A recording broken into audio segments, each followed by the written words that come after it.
Join our fight. Save lives. Failure is unacceptable. Put the keys down, Kevin. But I'm gonna drive home. There are several warning signs present that you shouldn't be driving. I've taken 25 selfies in the last 10 minutes. 26. Yep, I'm definitely gonna call a ride home. I already knew that I was gonna go to college, from a young age. I definitely want to major in political science, become the mayor or something, make the situation better for other people. My name is Justin, and I am your dividend. Together with Susan G. Komen, we're committed to reducing U.S. breast cancer deaths by half. And we're going to do it by 2026. Join our fight. Save lives. Failure is unacceptable.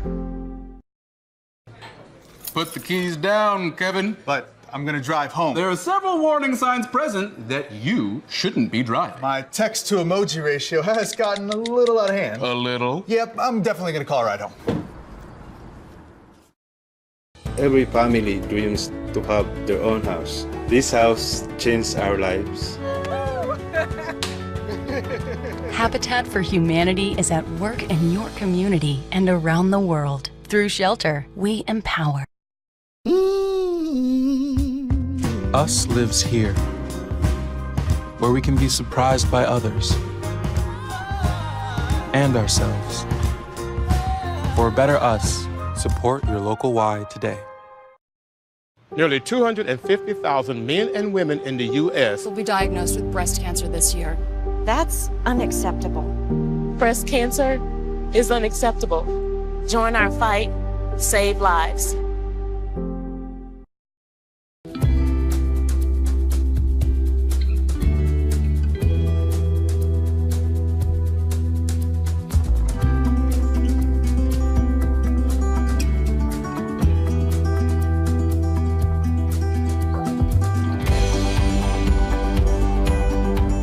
It is the most amazing gift that you can give someone.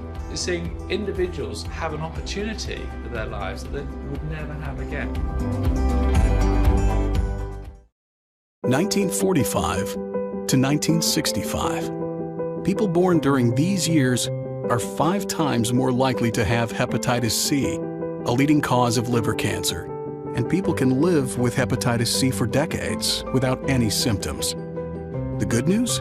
Now, treatments are available that can cure hepatitis C. So if you were born from 1945 to 1965, talk to your doctor about getting a blood test for hepatitis C. It's the only way to know.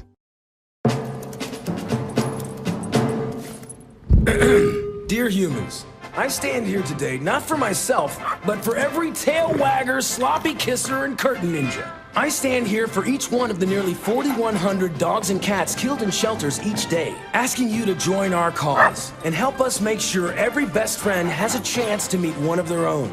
With Best Friends Animal Society leading the charge, and your help, we can save them all.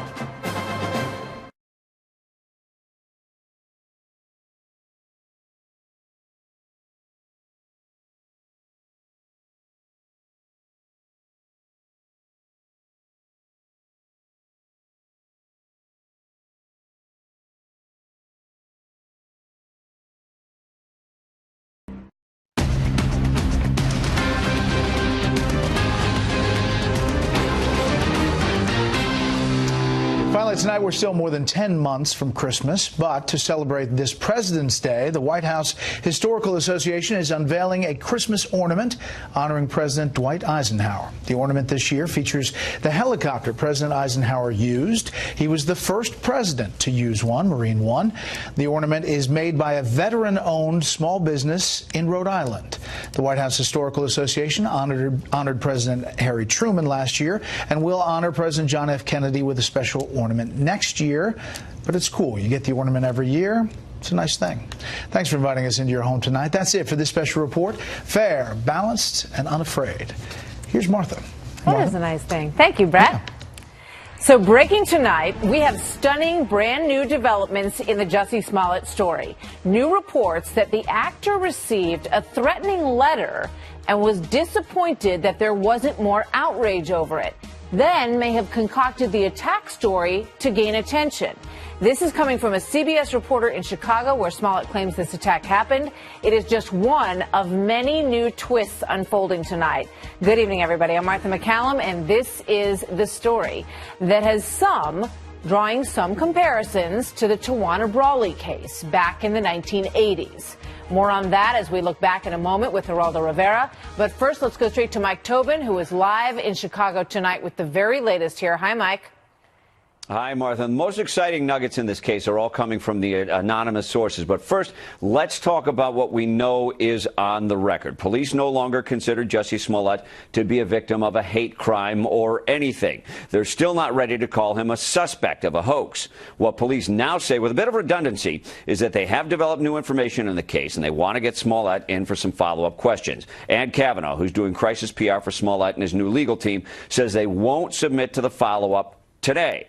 While many legal experts say Smollett should not submit to this follow-up ever because police just want to catch him in a lie, a prominent Chicago attorney, Steve Greenberg, says there are two ways to play this. If they've got him dead to rights and he thinks he's really got a problem here, he may want to go in, be extremely cooperative, repentant, fall on the sword, and hope he gets the best deal down the road.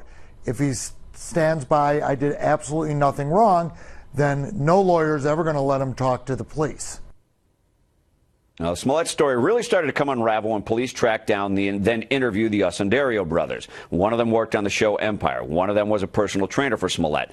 Here's the part where we start going to unnamed sources. One source tells me they were paid $3,500 to participate in the hoax attack with the promise for follow-up money. Many outlets have reported the follow-up payment was supposed to be $500. Leaks say they rehearsed the attack. An apartment where the brothers stayed in Wrigleyville was raided. Leaks say police have recovered a receipt for a purchase of a rope, a magazine that was used to create this letter, to send that life-threatening letter to the Empire studio that WBBM is now reporting could have been the first step in this. But all you can get on the record right now through official police sources is that they developed new evidence and they want to get Smollett in for that follow-up interview. Martha? Mike, thank you very much. Great report tonight from Chicago. So many people this evening are backtracking their initial judgment of this story, including 2020 presidential hopeful Cory Booker, who initially called this a, quote, modern-day lynching. He now says this. I'm going to withhold until all the information actually comes out. We know in America that bigoted and biased attacks are on the rise in a serious way. And then, just as another example, here's actress Ellen Page, who expressed a sentiment that came from many writers and bloggers on social media, blaming Vice President Pence, in her instance here, for what happened to Smollett. Connect the dots. This is what happens. If you are in a position of power and you hate people, you spend your career trying to cause suffering, what do you think is going to happen? So there's that. Here now, New York Times bestselling author and Manhattan Institute fellow Heather McDonald. She's also the author of the book, The Diversity Delusion. Heather, great to have you back on the story tonight. First of all, with regard to what Cory Booker said, he said, look, if this, we'll see what happens here. And we don't know the end of this story, obviously. We'll see how it turns out. But he said hate crimes are on the rise, and he didn't want it to detract from that. What do you think about those numbers? I think the numbers are very weak. We know that there was reported another 1,000 hate crimes in 2017, but there were also an additional 1,000 police agencies participating in the hate crime reporting. So there's no actual benchmark that we have that's solid from 2016 to 2017. In any case, we're talking at most of 7,000 reported hate crimes. That is a minuscule amount in a country of this size. So you don't think that we are seeing this increase? Because that's what you hear when you look at all of these, the blogs and across Twitter and all of these folks who are, some of them very prominent in Hollywood and in politics, saying this is what you get. This is what you get when you have a hate message coming from the top of our government, is the suggestion across the board. That's a preposterous narrative, Martha. What you have to understand is that the fight against alleged anti-white racism is white racism is now the national religion of our country's elites. It is an ideology that is coming out of the universities, that says that the fundamental characteristic of America, especially in the Trump era, is racism, bigotry, lethal hatred. This is overdetermined. We saw this a month ago with an equal hoax about the Covington Catholic schoolboys that was also greeted as modern-day lynching, as anybody who wears a MAGA hat is by definition out to kill blacks. This is now what America's elites are committed to believing, regardless of the falsity of the evidence. So there are a number of politicians in a bit awkward positions. Nancy Pelosi spoke out on this. So did Joe Biden. Cory Booker, we saw. Here's Kamala Harris asked about what she thinks now about all of this earlier today. Watch this. I think that the facts are still unfolding, and I'm very concerned about, obviously, the initial allegation that he made about what might have happened. There should be an investigation, and I think that once the investigation is concluded, then we can all comment. But I'm not going to comment until I know the outcome of the investigation. All right. Thank you very much, Heather. Good to have you with us tonight. Thank you. Here now, Geraldo Rivera, Fox News correspondent at large, and Kwame Jackson, Newsweek global contributor and leadership development strategist. Thanks to both of you for being here tonight. Thank you for having me. You know, just a quick reaction to the politicians and how they are dealing with this. Kwame, your reaction? My reaction is that everyone is waiting for the facts to come in. But, you know, Kamala Harris and Cory Booker, they may have gotten out over their skis, but everyone wanted to believe Jussie Smollett right away. But I know that if these facts are not right and Jussie Smollett has done the wrong thing, then he has to take his lumps. And this is not a Jussie Smollett apologize tour. This is about him being accountable if the facts come in that he orchestrated this particular incident. But that's not really the point here. We're focusing on one particular incident with one particular actor, and we're saying, okay, if the boy cried wolf, that means the wolf doesn't exist. But we all know the wolf does exist. Just because the boy cries wolf and there is, you know, no particular incident in this case, it does mean that the wolf still exists. So what is the wolf? Orlando and the shooting in the Pulse nightclubs, that's the wolf. Charlottesville and the incidents around Pittsburgh and the synagogues, those things are the wolf. So to say that those crimes don't exist or they're not on the rise, or to refute the FBI data that through 2015 through 2017 that these incidents have been on the rise, that's not true. What about the danger of throwing gasoline on that fire? I mean, there's a serious need for accountability. If you fuel that fire because you know that it is a hot topic that is going to fire people up, and who knows, you know, we're still waiting to see, you know, the end game on all of this. But Geraldo, how dangerous is that kind of game in this environment? Well, the danger is that because racism is ugly and real, that someone who is just lying for whatever personal reason, he denigrates and diminishes those with legitimate complaints. I lived through Tawana Brawley. I was a good friend of Al Sharpton's at the time. I was slated to be his character witness, if you believe it, in the defamation lawsuit against him in the 1990s, 10 years after the fraud in which the teenager claimed to have been held for 4 days, kidnapped, repeatedly raped, found smeared with feces, with graffiti, racist graffiti written all over her, and it turns out that she engineered the whole thing. That really puts a cloud of suspicion over all these more legitimate charges. It is a tragedy. This fellow, if it appears the trajectory we're going on now, is going to be charged with filing a false police report at the state level. If indeed he sent that letter or engineered the sending of that threat letter to his studio. He also has a federal mail fraud charge. These things are taken very seriously. But what this person has apparently done, and again, I rushed to judgment when I heard the charge. I was debating a buddy of mine who was saying MAGA hats are all inherently racist. I was saying, no, it's not true. It's in the heart of the wearer. And then this happened a couple of days later. I demanded an investigation. The first thing I see, they show the perpetrators, the alleged perpetrators, 2 black guys. So I say, what the hell's going on here? I got to, you know, look at this with a much more discerning eye. And when I did, what turns out is someone who, for whatever sick reason, has in a sloppy conspiracy, apparently, you know, used this, the sacred memory of the victims that your other guest cites today for whatever personal aggrandizement or whatever it is. I think it's sick. Geraldo and Martha, that's the smoke screen. I just want to let's put up a picture of Al Sharpton with Tawana Brawley, because I remember this story as I was growing up. And I was so horrified by what had happened to this young girl.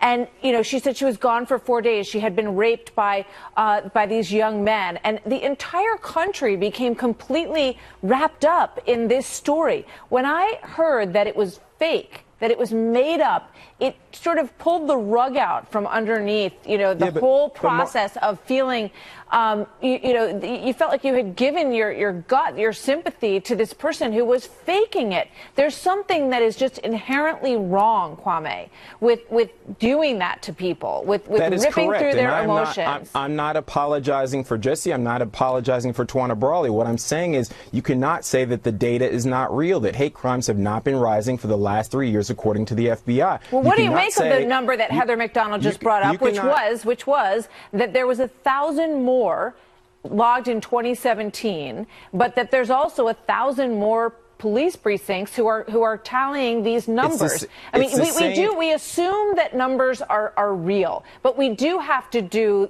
the work, and we do have to look and find out if it's actually true. The vast majority of hate crimes go unreported, Martha. So let's be very honest about that. The fact that most of these things that happen are unreported are not even in those statistics. But what do you think about this guy? What do you think about Jesse Smollett? I just said that Jesse Smollett, isn't that the issue? How horrifying is it that he's exploiting real cases? Jesse is the head fake. Jesse is the smokescreen. It's the smokescreen and the head fake to say racism doesn't exist, homophobia doesn't exist, xenophobia doesn't exist, because Jesse may be lying, and that's a head fake. That's not true. But there also, over time, has been this concerted effort. Hold on, Geraldo. This effort to continue to stoke these fires, and I go back to Tawana Brawley again. I mean, look at this moment. Let's play this from back then. This soundbite of Al Sharpton defending her. Watch this. But we're not going to give this girl to a grand jury that would give her mother 30 days in jail and not even try to call in those that are responsible. So then here he is just the other day saying that the president of the United States better take this situation with Jesse Smollett very seriously. Watch this.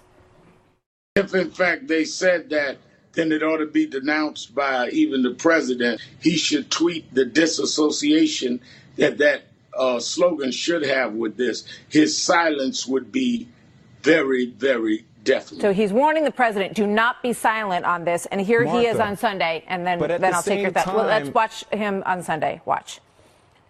If it is found that Smollett and these gentlemen did in some way perpetrate something that is not true, they ought to face accountability to the maximum.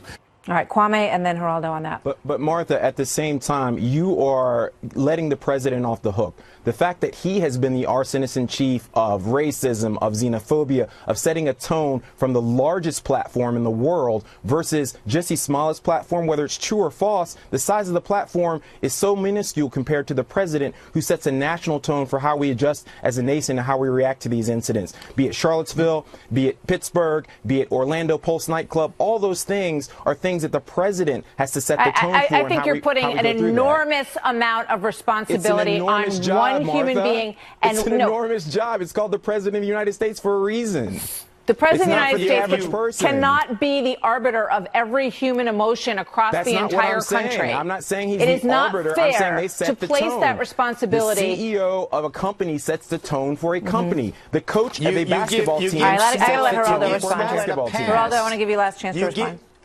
Thank you, Martha. You give Smollett a pass because you have I'm problems not giving Smollett with the a pass. president. Do not put that let Geraldo finish. Let you finish, please. Let him finish. Please, let me finish. The president of the United States, beginning in the campaign with the whole David Duke nonsense, his reaction to Charlottesville or tepid reaction, I have my problems. I have spoken to the president how he can reach out, and he has reached out. That's why I laughed when I heard the MAGA hats were with the panel with Kanye West most famously, you see young conservative African Americans wearing MAGA hats in Washington, D.C. The president can can do was a more. ploy for the cameras. President should do more. The president's language is sometimes incendiary or indifferent. I don't like that. But the bottom line is that everyone in this country has to take responsibilities for their own actions. Without a doubt. But the president sets the tone. We didn't elect someone who can't set the tone for the nation. That tone business, are you going to use that to justify crimes now? No, Filing that's not what I'm false saying police at all. report, mail I'm fraud, saying if you work in a company, whether it be Fox or any other company, the CEO sets the tone. Gentlemen, I got to go. We will continue the conversation another day. Kwame, thank you. Geraldo, thank you both. Thank you both. Coming up next, if you could ask fired FBI Deputy Director Andrew McCabe a few questions after the interview, what would you ask? What was missing? That's next. Are you saying that the president is in league with the Russians? I'm saying that the FBI had reason to investigate that.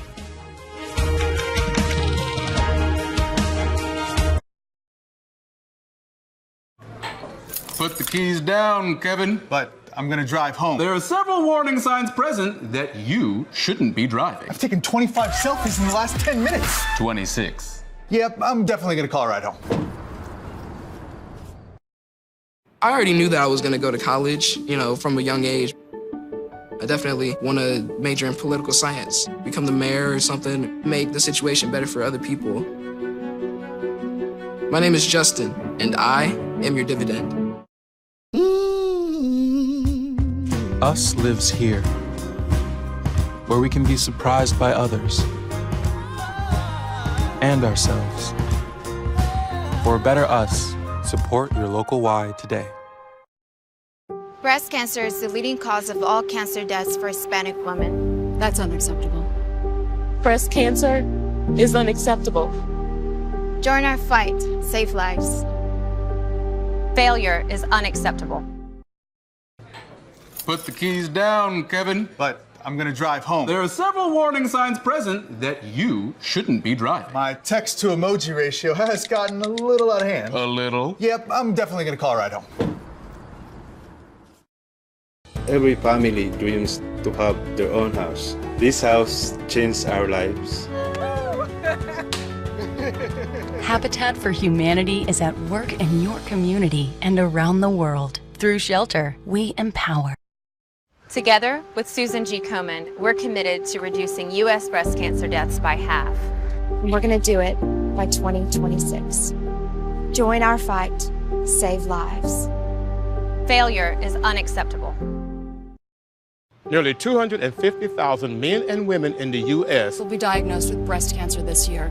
That's unacceptable. Breast cancer is unacceptable. Join our fight. Save lives.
Nearly 250,000 men and women in the U.S. will be diagnosed with breast cancer this year.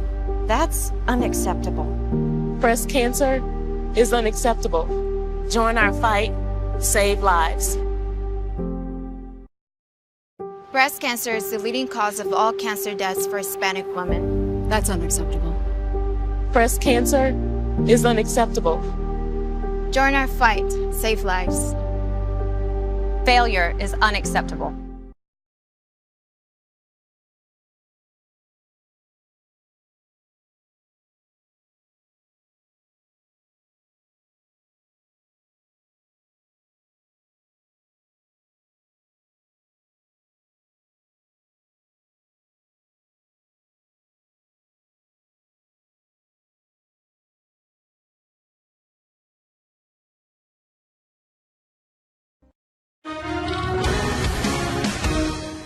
The discussion of the 25th Amendment was simply Rod raised the issue and discussed it with me in the context of thinking about how many other cabinet officials might support such an effort. So it was really something that he kind of threw out in a very frenzied, chaotic conversation about where we were and what we needed to do next. How did he bring up the idea of the 25th Amendment to you? Honestly, I don't remember. It was just another kind of topic that he jumped to in the midst of a wide-ranging conversation. Seriously? Just another topic? Yeah. Yeah. Okay. So tonight, more questions and answers from the former acting FBI Director Andrew McCabe, who reportedly held secret discussions with Deputy Attorney General Rod Rosenstein about, I guess we should just oust the president. This was all. The catalyst for this was the firing of James Comey.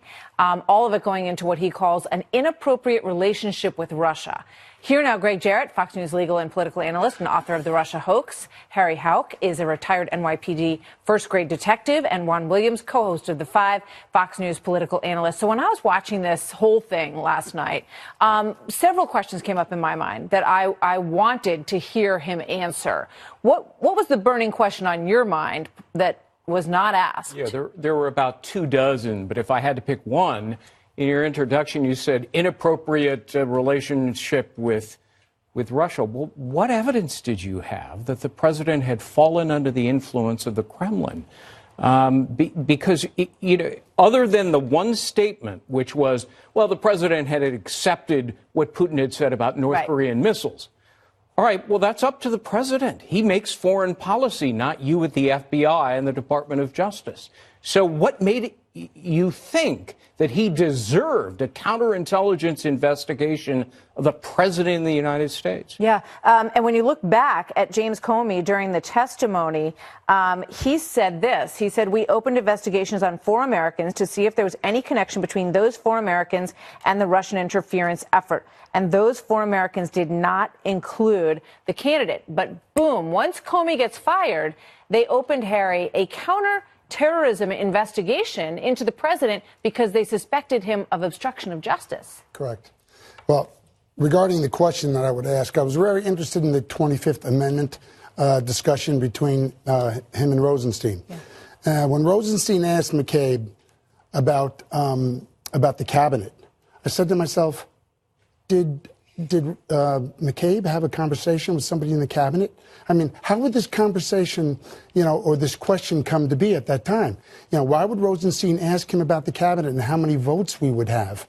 And it also tells me that Rosenstein also has that on his mind and that maybe they both have talked about that before or both have conferred with people that were part of the president's cabinet. And we would tend to think that the president's cabinet would be behind the president 100%. But that question alone was very disturbing. Yeah, he said that Rosenstein had connections with the cabinet, and he suggested, Juan, that there were a couple of members who were a little squishy on this issue, who they felt might be willing to go along because the situation was so dire. What was the situation that was so dire? Well, clearly what you have is the president asking Comey to go easy on Flynn, who was then his national security guy. And of course, we knew at that point, or at least the FBI knew at that point, that Flynn had lied quite openly about contacts with the Russians. The second part of this is the rather dramatic testimony. Those are two separate things, though. Yeah. He had been untruthful about his work. Correct. He had lied about it. That's why Sally Yates had gone forward and said that. Correct, but it didn't have any connection to the president having influence over Russia. No. What Flynn is going to jail for is not connected to the underlying issue that he says was prompting. No, I think the question that you were asking was about Russia's connection to him as a candidate, and why would you would think that he was under the influence of the Russians. And in addition to the idea that Flynn was doing such work, and that we know that there was a problem in terms of Sessions having contact with the ambassador and the like, then you come to the idea that, wait a second, this is dramatic to my mind in the 60 Minutes interview. He says when he's told about North Korea's ability to attack the United States on the basis of American intelligence agency, he says, oh no, Vladimir Putin told me that's not a problem. Well, if you and I was there, you would say, oh my God. That's a weird exchange. That's pretty weird, okay? Martha. But to go from that, what I'm hearing makes more sense to me. and it's to go from that to we have to remove the president, Right. and the only way you can remove the president is if he's medically or mentally completely has no capability to serve. And by the way, Barack Obama ignored the intelligence information from U.S. intelligence agencies about Iran and striking a deal with Iran. So come on, let's be fair here.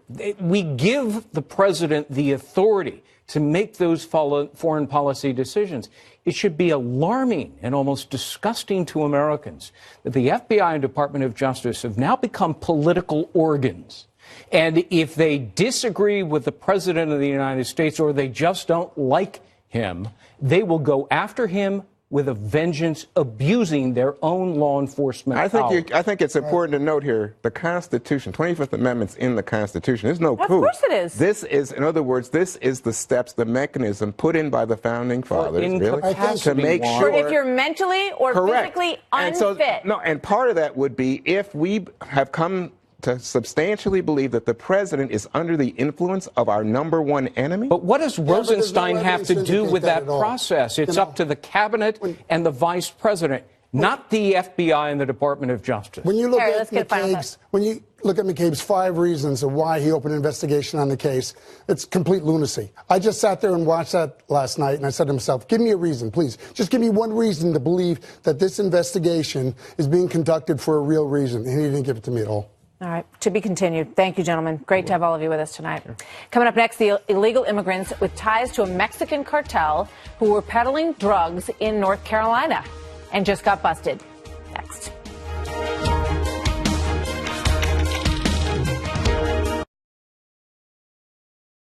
Every family dreams to have their own house. This house changed our lives.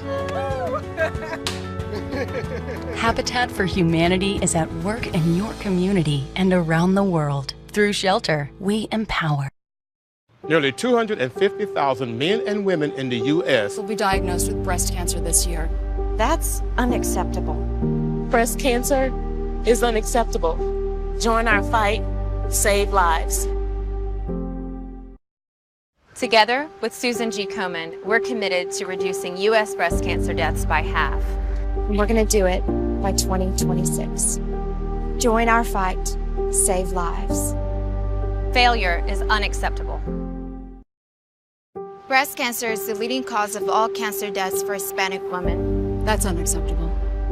Breast cancer is unacceptable. Join our fight, save lives.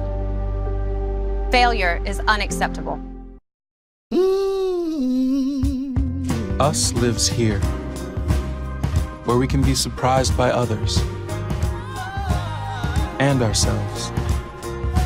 For a better us, support your local Y today. Put the keys down, Kevin. But I'm gonna drive home. There are several warning signs present that you shouldn't be driving. My text to emoji ratio has gotten a little out of hand. A little? Yep, I'm definitely gonna call a ride home. Put the keys down, Kevin. But I'm gonna drive home. There are several warning signs present that you shouldn't be driving. I've taken 25 selfies in the last 10 minutes. 26. Yep, I'm definitely gonna call a ride home. I already knew that I was going to go to college, from a young age. I definitely want to major in political science, become the mayor or something, make the situation better for other people. My name is Justin, and I am your dividend.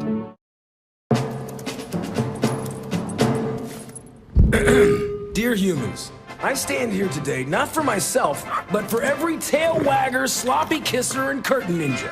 I stand here for each one of the nearly 4,100 dogs and cats killed in shelters each day, asking you to join our cause and help us make sure every best friend has a chance to meet one of their own. With Best Friends Animal Society leading the charge, and your help, we can save them all.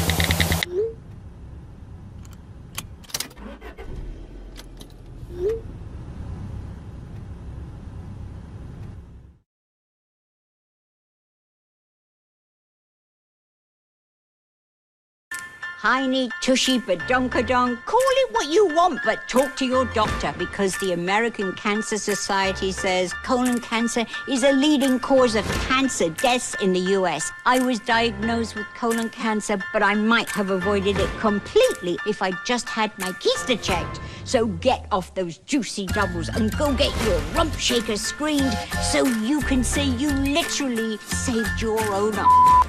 Can we change padonkadonk?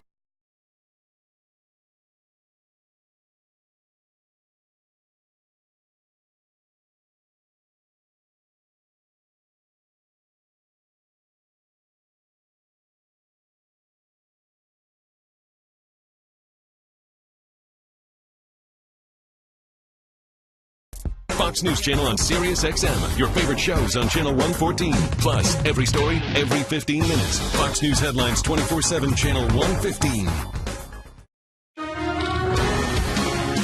So tonight, 6 men busted in North Carolina. They are accused of trafficking cocaine and meth from Texas to Georgia and North Carolina as part of a drug ring with ties to the Mexican cartel. All of them are in the country illegally. Trace Gallagher has this news story tonight from our West Coast newsroom. Hi, Trace. Hi, Martha. It is no coincidence that these 6 illegal immigrants just happen to be high-ranking members of the Jalisco New Generation cartel. The Jalisco is run by El Mencho. That's El Chapo's main rival. And with El Chapo now headed to prison for life, the Sinaloa cartel is seen as vulnerable. And experts say we can expect turf battles and a dramatic increase in violence in cities like Juarez and Tijuana that sit just across the border from the U.S. For example, investigators say that surveillance and communication intercepts show that in just a few months, the Jalisco cartel and these 6 illegal immigrants trafficked in 30 kilos of cocaine and more than 2,000 grams of methamphetamine, first into Texas, then to Georgia, and finally across the border with North Carolina. The street value of that haul alone is in the millions, and there apparently is also evidence the drug money was smuggled to Florida. Now, of the 6 suspects, Oscar Rangel Gutierrez appears to be the leader. He and his parents both have homes in North Carolina. Regulo Rangel Gutierrez, Rigoberto Rangel Gutierrez, and Raul Rangel Gutierrez were also arrested. It's unclear if those men are related. Rodolfo Martinez and Francisco Martinez were also taken into custody. Federal authorities say the big tip came from a confidential source who spent years working in the Jalisco New Generation cartel, transporting large amounts of money. And it is also very notable that in just the past 4 months, there have been 6 or 7 major drug busts in and around Charlotte, North Carolina, which have also led to the arrest of 6 members of the brutal and violent MS-13 gang. Wow. Martha. That's quite a story. Trace, thank you. So despite stories like the one you just heard, Beto O'Rourke says maybe we don't even need the existing wall that is there along the border anymore. Absolutely. Knock it down. I'd take the wall down. So he's not alone in that. See who else thinks it might not be a terrible idea in some places to take the wall down next.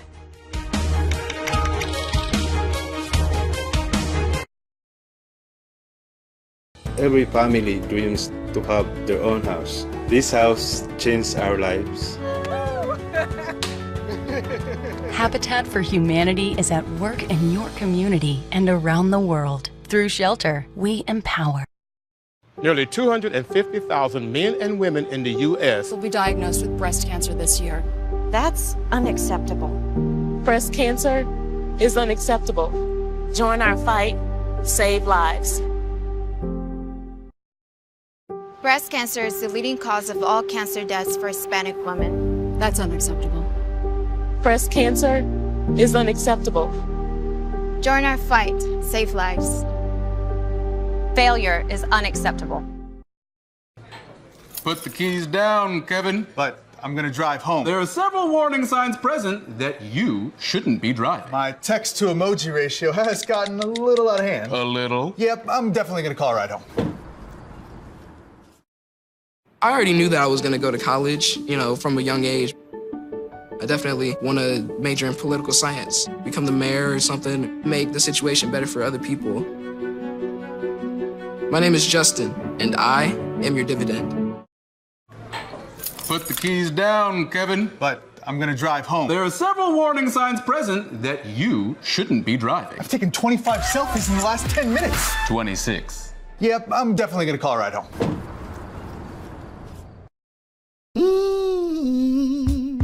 Us lives here, where we can be surprised by others and ourselves. For a better us, support your local Y today. Together with Susan G. Komen, we're committed to reducing U.S. breast cancer deaths by half. And we're going to do it by 2026. Join our fight. Save lives. Failure is unacceptable.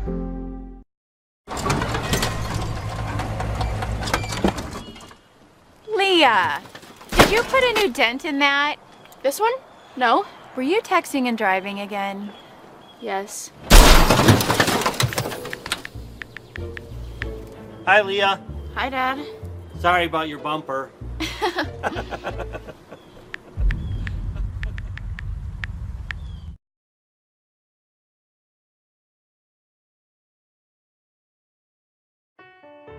Every child deserves a future. Every last child.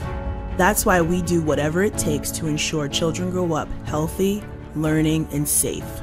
Right here in the U.S. and around the world, just as we have for nearly 100 years. When it comes to children, we know that even the smallest act can make a big difference. By changing children's lives now, we're changing the course of their futures and ours. Join us.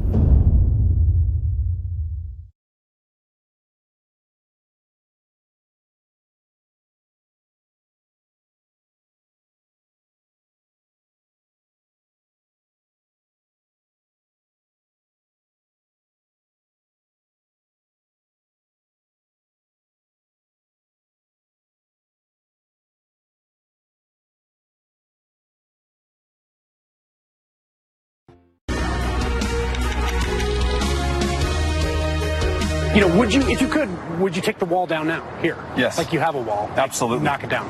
I'd take the wall down. Former Texas Congressman Beto O'Rourke is not in the 2020 race quite yet, but New York Senator Kirsten Gillibrand is. Well, I'd have to ask folks in that part of the country to see whether the fencing that exists today is helpful or unhelpful.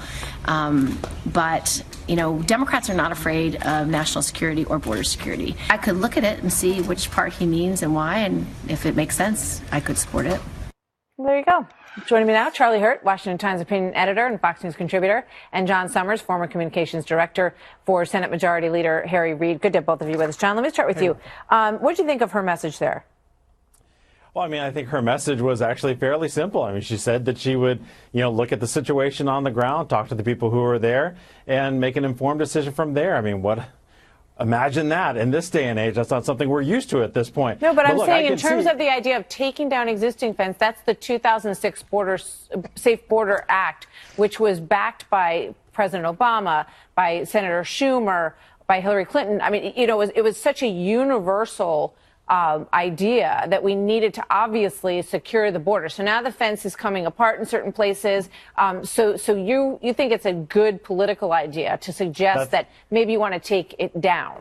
That's not what I said. I said it's a good idea to actually base decisions off of information as opposed to political ideology. And the reality is that in the last Fox poll, more than half of the people polled said that they oppose President Trump's border security plan, and actually 68% said that they would prefer other investments in border security. So do I think taking down sections of the wall is the best idea? No, I don't. I don't think most people do, and I don't think most Democrats do either. But she is one candidate. She's not even an official candidate. She's got an exploratory committee. Well, just to be clear, in the poll, it showed most people wanted to have a secure border. And that includes some of the ideas that you just mentioned, you know, maybe technology, maybe some of those other ideas. Absolutely. But more than half did not support the wall. And the number of those who want a wall has gone from 36 to 46, I believe, over the past 3 polls. Charlie, your thoughts on this concept of perhaps taking it down in some places. I'll never understand this whole argument that, if you think that the wall is not the most efficient way of doing this, then we don't do anything at all. Clearly, you have people like Beto O'Rourke and Kirsten Gillibrand who think that it's a good idea, or maybe they're just pandering. I have no idea.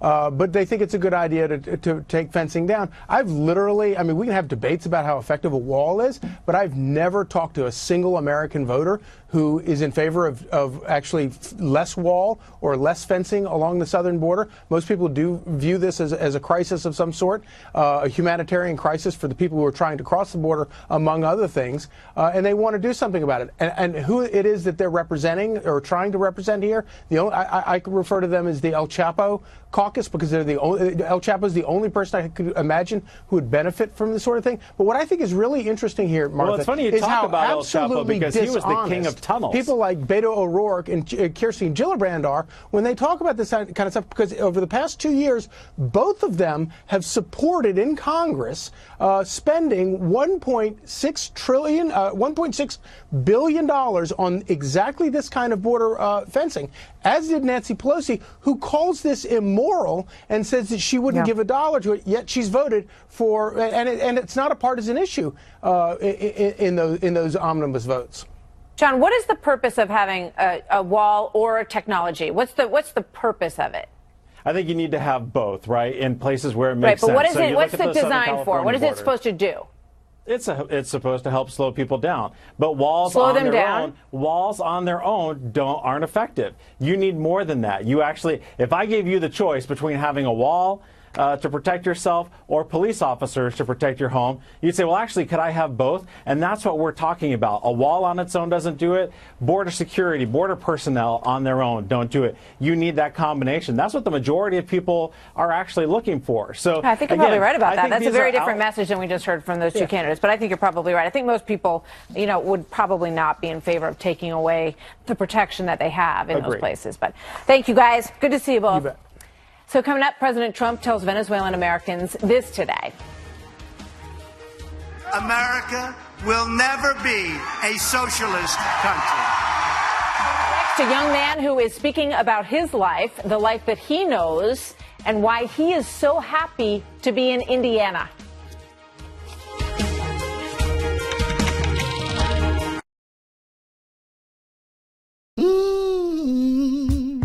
Us lives here, where we can be surprised by others and ourselves. For a better us, support your local Y today. Put the keys down, Kevin. But I'm gonna drive home. There are several warning signs present that you shouldn't be driving. My text to emoji ratio has gotten a little out of hand. A little? Yep, I'm definitely gonna call a ride home.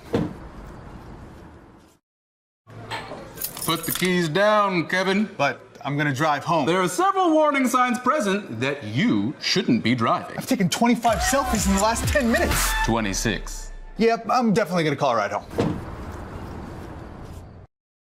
Every family dreams to have their own house. This house changed our lives.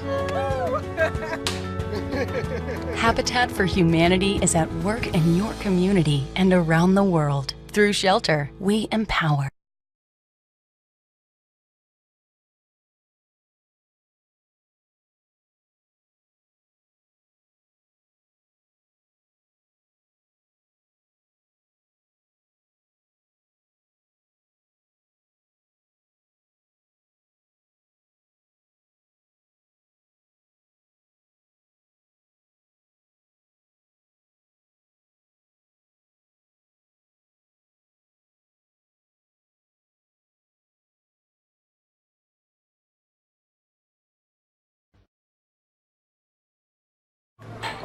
Put the keys down, Kevin. But I'm gonna drive home. There are several warning signs present that you shouldn't be driving. I've taken 25 selfies in the last 10 minutes. 26. Yep, I'm definitely gonna call a ride home. Every family dreams to have their own house. This house changed our lives. Habitat for Humanity is at work in your community and around the world. Through Shelter, we empower. Us lives here, where we can be surprised by others and ourselves. For a better us, support your local Y today. I already knew that I was going to go to college, from a young age. I definitely want to major in political science, become the mayor or something, make the situation better for other people. My name is Justin, and I am your dividend. Breast cancer is the leading cause of all cancer deaths for Hispanic women. That's unacceptable. Breast cancer is unacceptable. Join our fight, save lives. Failure is unacceptable. Nearly 250,000 men and women in the U.S. will be diagnosed with breast cancer this year. That's unacceptable. Breast cancer is unacceptable. Join our fight, save lives.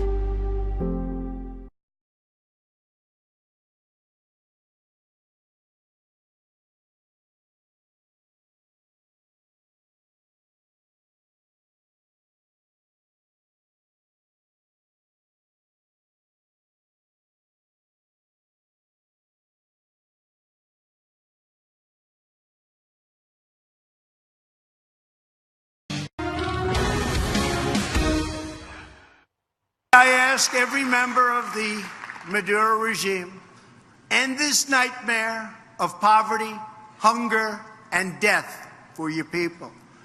Let your people go. Set your country free. Now is the time for all Venezuelan patriots to act together as one united people. Will that work? President Trump appealing to Venezuelans today, calling for officials to seize power from disputed President Nicolas Maduro. My next guest knows what it's like to live under Venezuela's socialist regime, where food was rationed, water was scarce, electrical blackouts were everyday occurrences, eventually leaving the country at 16 for a better life in America. He's now warning people, quote, in a new op-ed, Venezuela was my home and socialism destroyed it. Slowly, it will destroy America, too. Good to see you today. Welcome very much. Thanks, Daniel DiMartino, who's studying economics at Purdue University in Indiana now. So tell me what it was like when socialism took over your electricity, your water. It changed everyone's lives dramatically, right?